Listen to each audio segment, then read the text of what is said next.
Hello everyone, this is Cody Lee of BlackCatBooks.org, author of I the Dragon, Cruel and Beautiful Rabbit Hole, Lore and Frey, the upcoming Jaw of the Dragon.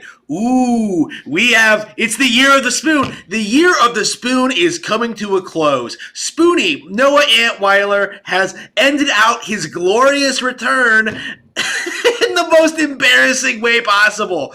This guy got filtered by Bayonetta. Like last night, he confirmed on Twitter that he was giving Bayonetta the original a shot, and I was very interested in seeing where this went because I know Spoony's level of play, I know his level of skill when it comes to video games, and I knew this was going to happen. I knew he was going to rage quit. I knew he was going to seed. I knew he was going to cope, and that's why I responded to him. That's why I publicly addressed him on Twitter in regards to this. Oh, Bayonetta, it's the best game ever made. Yeah, it's a game that's so good. Someone like Noah Antwiler, someone who's perpetually stuck in the 80s, like a man-child who never really moved on, who never really grew up, couldn't possibly handle something like Bayonetta. Like, Spoony is so immature, he can't grasp the fact that the game is difficult. It actually requires some practice and takes real skill, and it's not the fault of the game when he loses.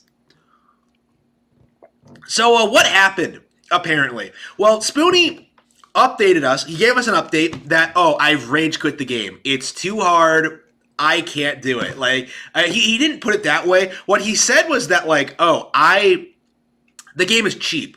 I'm losing because the game is giving me cheap deaths. I can't, like, even Souls games are more fair than Bayonetta. And like most people, most people who follow Spoony, suck his dick religiously. Oh man, Bayonetta was never that good anyway. You're right, Spoony. You're never wrong, Spoony.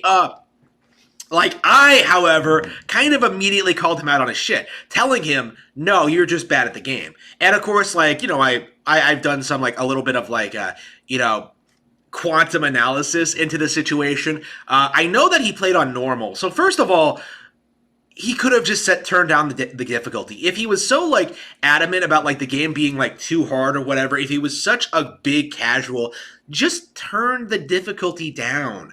Like, if you're really getting that filtered by normal, I think I struggled greatly with normal in my first playthrough. Just turn the difficulty down. If you're that much of a pleb, you have that option. But, like, apparently that's like, ooh, the game isn't good enough for that. Ooh, it's the story isn't good enough for that. Nobody plays Bayonetta for the story, Spoony. Like, come the fuck on. Like, he really is. It's like he's 10 years behind everyone else. Whereas everyone else is bitching about Bayonetta 3 story and trying to pretend that ruins the game and ruins the entire experience. Spoony is, like, bitching about Bayonetta 1 story. Like, which is classic video game nonsense. Like, I don't understand why you would ever think that, like, the Bayonetta 1 story is, like, detrimental to the product, because you're not playing the game for the story. You're playing it because it's the best action game ever made, right? Like it's just so ridiculous how people like Spoony justify their nonsense, but with the most ridiculous, asinine complaints imaginable. In this case, the difficulty and the story. Like, he doesn't talk about, like, what the game does well, like, anything positive about it. It's just nothing but senseless bitching. And that's really all Noah ever was. This is why I hate him. This is why I, like, detest him to this day, and why I always, like, condemn his audience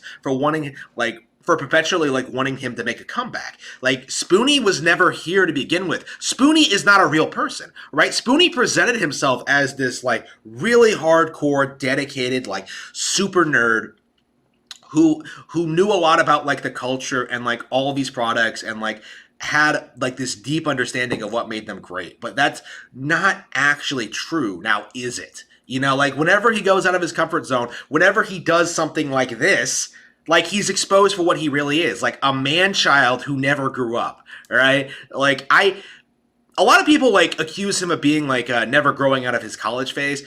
I wouldn't even say that. Like, I think he's perpetually stuck in his teenage years.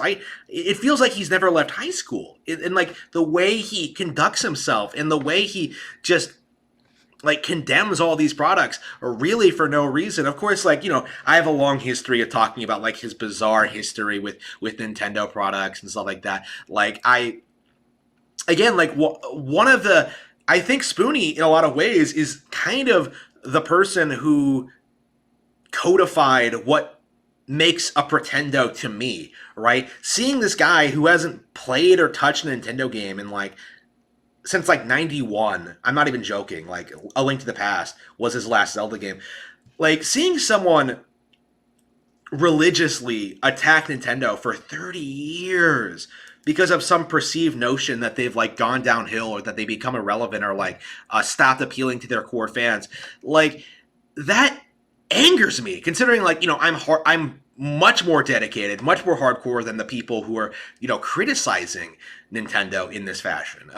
Again, and this example, going after Bayonetta 1, a Sega multi-plat, it's available on every platform. One of the only video games in the past decade that's been available for every single video game platform so consistently. Like seeing him go after Bayonetta, one of the best action games of all time, like it's the same thing, fundamentally speaking. It's not just Nintendo that's getting attacked by these people, right? Like it's any company that actually tries to do something unique and innovative that doesn't like appeal to this fringe group of online weirdos, right? Like you can't do anything new and creative. Oh, you have to like appeal to like the Spoony sensibilities. You have to do the same thing over and over and over again. Like it's just absurd. I hate it. Like I really was frustrated seeing this happen.